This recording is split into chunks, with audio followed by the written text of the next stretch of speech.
I was born in Mount Vernon. I first lived in Yonkers and grew up in a household with 2 other siblings and my mom.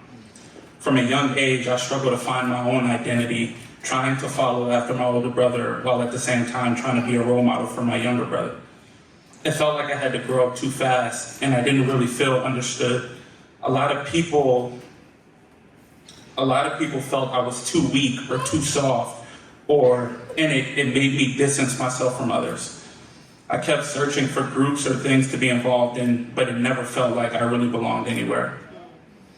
I was 12 years old when we moved to Schenectady, and I soon became close with a few people who introduced me to faith, sports, and community. The Santiago family and Tony Williams, who became my best friend, invited me to a weekly basketball program at their church, and it led me to faith in Jesus. Looking back on it now, though, I think for me, it was more about finding connection to other people than it was about fully surrendering to Jesus. When I was 14, thanks to an invitation from another family, the LaJoys, I was at a worship event.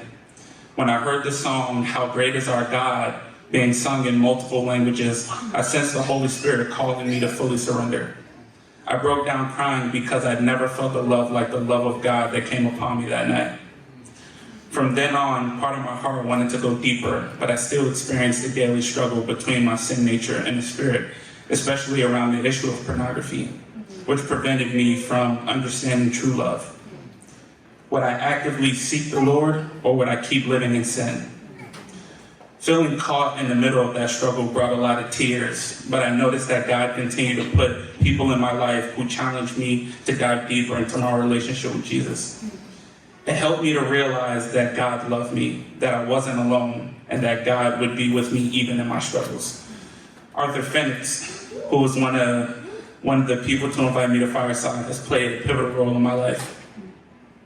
My mom has also been a rock for me. We've been through challenging times, and I haven't always been there for her in the ways she needed, but the way she's been there for me shows her heart as a mother and as a believer.